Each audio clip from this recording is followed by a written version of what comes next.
Now we're in top 8 territory as well. Just to emphasize the Injustice 2 World Championship, what is it and what does it involve?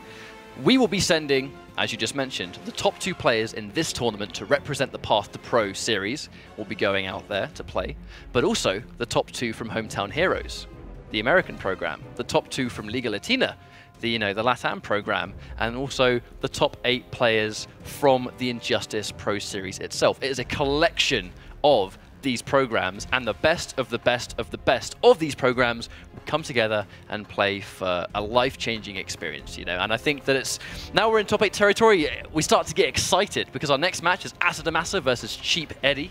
2 players that have been doing very, very well in Path to Pro, and I mean, that's it. One of these guys will be one step closer to that top 2 spot, and first place prize being that £5,000 as well.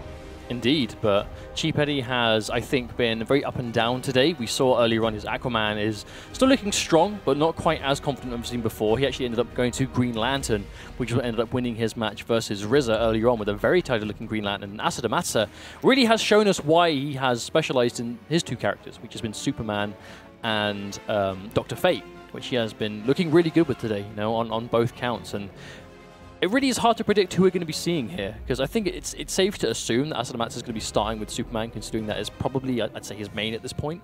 But, I mean, the only reason he swapped off earlier was because he fought Happy Pal, who was using the Flash, and obviously Dr. Fate into characters like the Flash, who, I don't want to say struggle to get in so much, but they don't have an easier time getting in as some others might, for example. But I don't know if Green Lantern or Aquaman is going to fit that archetype.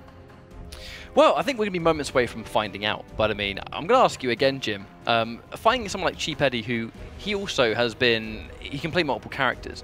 But if you're Asodimazze, Dr. Fate and Superman, they're quite different styles, really. So if you're fighting someone like Cheap Eddie, do you adapt more of a sort of mid-screen defensive style against Cheap Eddie? Or do you try and be aggressive against him? Now, what is the game plan that you adapt when you fight someone like Cheap Eddie in this tournament setting?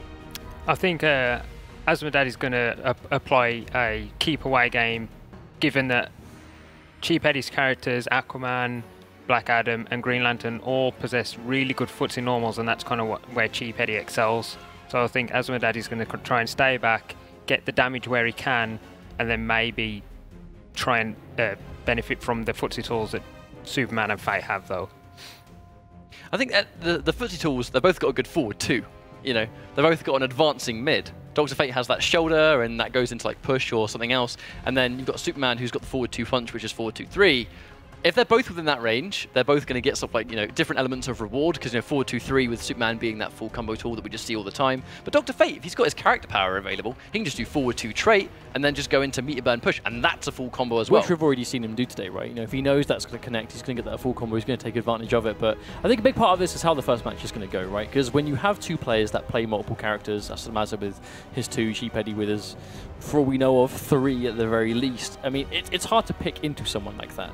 Which, again, I'm surprised we haven't seen more use of Hidden Cursor. Honestly, the Hidden Cursor being there to hide who you pick in an online setting. If your opponent is picking the best of his 2 characters to counter what you're going with, just hide your cursor. Don't let that happen from game number 1. Because if you end up losing by a single match, even little things like that can make a huge amount of difference. So I'm aware we are just about to go into our match. The players are in their character select stage, and there we go. Asodimazze is going in for Dr. Fate. Cheap Eddie, he's going to be going with Aquaman again. So it's very much been his staple of this tournament today. Now, Dr. Fate versus Aquaman is going to be an interesting matchup because a lot of it is grounded, right? With Dr. Fate, he can launch you quite early on, depending on the move itself, but really, it's going to be projectiles. And from the deep is not as much of a good trading tool as it used to be. He's not going to get as much damage. It's going to be a hard knockdown, yes, but he's not going to get a full combo. So Fate is going to have an easier time full screen. We'll see how the matchup pans out. Oh wow, Cheap Eddie with a forward 2 immediately trying to beat Asodimazze's, actually his own attempt at a forward 2. Both have the same idea. Now, there's going to be a lot of this, I think. I think Asodimazze is going to be super careful about going for those jump-ins because you can get easily trip-guarded against someone like Aquaman. That back 1, no longer plus, but still easy full combo tool. So Asodimazze has managed to activate this character power. Give him those improved projectiles for a little while, but it's about to run out. Cheap Eddie with still a nice life lead. Oh, overhead's going to open him up though. Yeah, went in for the Ankh, probably expecting it to get blocked rather than connect on hit. Oh, Cheap Eddie tried to meter burn roll, but it gets stuffed. There's the orb. Doesn't really combo on hit, but it is going to sort of leave you in a hit stun state, guaranteeing more projectiles. And wow, empty jump down one in case he did a forward two. Cheap Eddie's playing with fire. Oh, car out of nowhere. Still though, Asodimazze's back to the corner.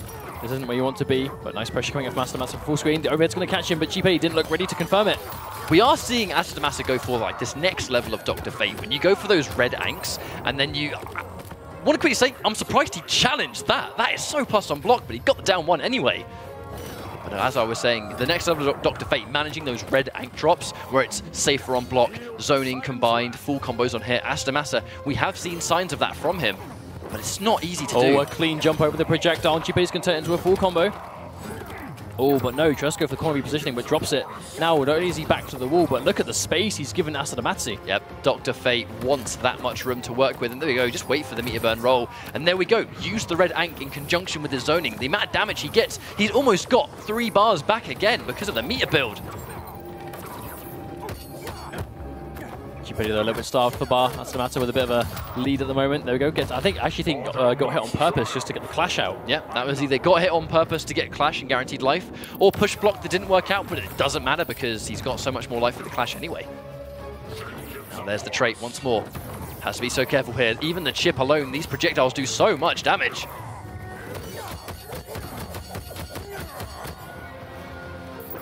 You see the patience though from Asodimazze. He has no reason to overextend. Chip damage and unblockable from the side.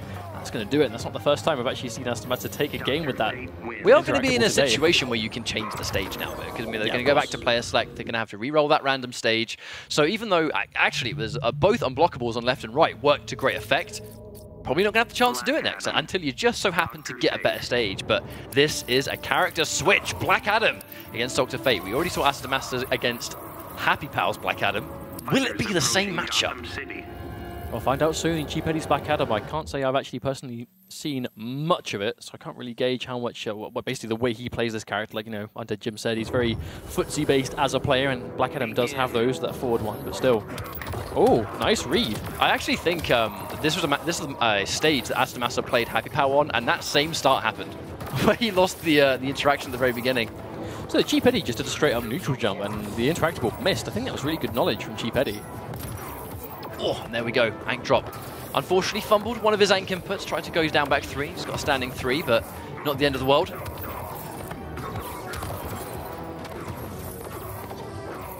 Now, I actually like that. Not going in for the regular individual Ank, he's actually saving it for when he inevitably has his trait available.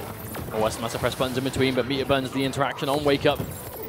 Oh, so much chip damage coming through. Asodimazze's full screen game with these Anks has been really good. But he opted not to meter burn the Ank. I think he might have been convinced it was going to be sufficient to actually do the job, but leaving Cheap Eddie with a pixel of life, I mean, that's kind of risky business. Oh, that was so close. Cheap Eddie ever so slightly just lands on the orb. Oh, coupling maybe could have connected. Now there's the orb. This meter build, Dr. Fate, one of the best meter builders in this game. And there we go. Here comes more Anks. See him trying to build all this bar. Look at the damage he's dishing out. Dr. Fate is such a bully. What a check! That was a fantastic answer, the knowledge. Because back 2 is active for so long. We actually saw him try and do that exact play against Happy Pal and it didn't work, but sticking to his guns worked this time. Full combo again. Slowly but surely, Cheap Eddie getting chipped down. This is a bad situation to be in. Asodimazze misses, Cheap Eddie misses his dive kick though. Now he's in danger. Uh-oh. He's got those bad. Ank. Yep. Teleport into Ank drop. If he blocked that, he was in big trouble, but in even more so trouble when the teleport connects. That's the first time we've seen that put to use, and on hit or block, Eddie was in a bad spot right there. It's a clean 2-0 lead for Asodimazze. Cheap Eddie, we know he has access to a green lantern, but does he go to it now? I wonder. I mean, like, so far, none of his characters have worked. Like, he has not had an answer for Dr. Fate. And I wonder how many of these people going into Path to Pro have truly been able to say they're ready for Dr. Fate. Was anyone expecting Asodimazze to go with Dr. Fate this much in tournament? We know he plays the character, but the question was, how much? Back to Black Adam. This is his last choice, though. Is this what he wants to go with? I mean, he is locked to it now. On Batcave, Cheap Eddie needs to win 3 games in a row with this Black Adam just to stay in the tournament. This is now elimination match territory. If Asodimazze wins this game, Cheap Eddie is out of Path to Pro. Still, though, it's going to be tough. Asodimazze looking really strong. Down one into background bounce, and that's just an extra element. Dr. Fate loves background bounces.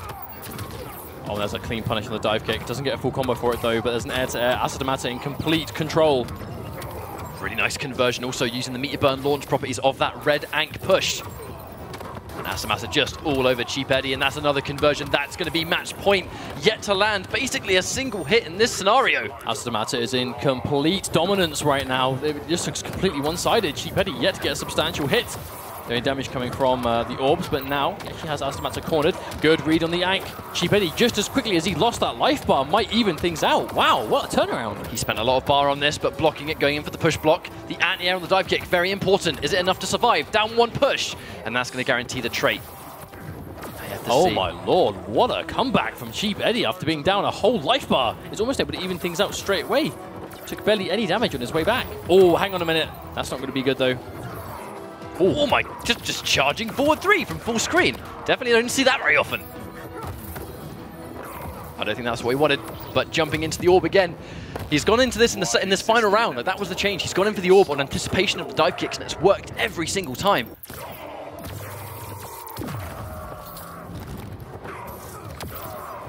Raw dive kick, but no full combo. Cheap Eddie spent so much resources. Oh no! Oh, and there's the orb. It's going to be really hard for Cheap Eddie to make a comeback here. Something on the orb. Asodimazze's positioning has been great, but Cheap Eddie gets a nice substantial opening here. Oh no!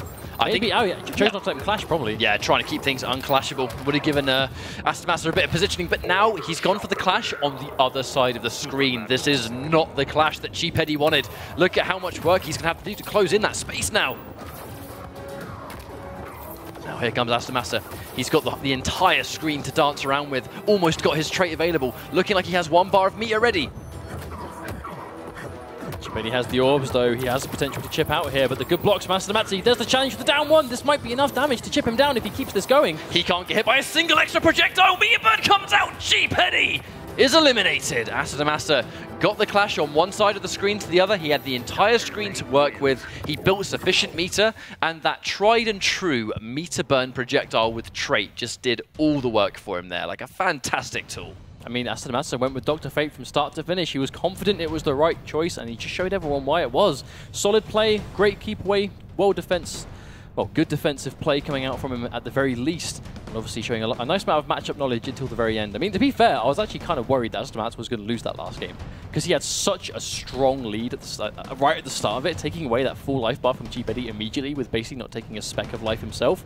But when Cheap Eddie was able to basically do the exact same thing immediately, I thought, uh-oh. Has Cheap Eddie woken up? Like, is this going to be the Cheap Eddie we've seen before? But unfortunately, wasn't meant to be.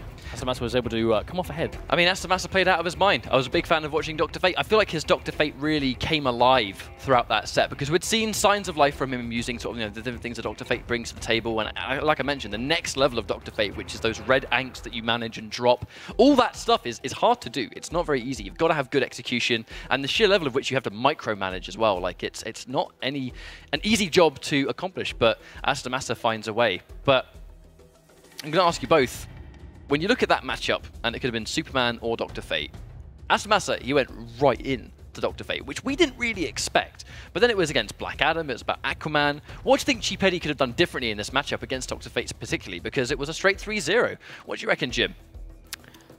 I think he just had to slow it down. I don't think moving from Aquaman was necessarily a bad pick, because once Aquaman gets into the range where Fate's projectiles are no longer mid but high, his footsie game is far superior. He can get a lot more from it. So I think it was just a matter of that, really. Do you think there was a chance that, I mean, Dr. Fate is a character that's kind of been on the up-and-coming, really, with Injustice 2 over the last couple of weeks or so, particularly the last couple of weeks, I think. But that being said, that doesn't mean it's easy to get access to playing against Dr. Fate. Do you think there's a chance that Cheap Eddie just hadn't really fought against Dr. Fate before, wasn't really sure what the right choice was going to be? I think there's always a risk of that when you kind of, for these unpopular characters, but the characters that are very good but just require a bit more work, and that's normally what you see with Dr. Fate. There's very few ones that allow you to train to that level of degree that you can feel comfortable against it. It's hard to get matchup knowledge versus uncommon characters, right? Because, I mean, you have to have access to someone that plays them, and even if you do, what if it's a different style? But, I mean, I guess that really is the double-edged sword, right? If you're playing against, like, a Batman player or a Superman player, there are multiple different ways of playing those characters, but fundamentally, you know, you kind of learn a lot by playing a lot of different people that play the character. But, I mean, it's Dr. Fate. Like, how many Dr. Fate players are there around to get the experience?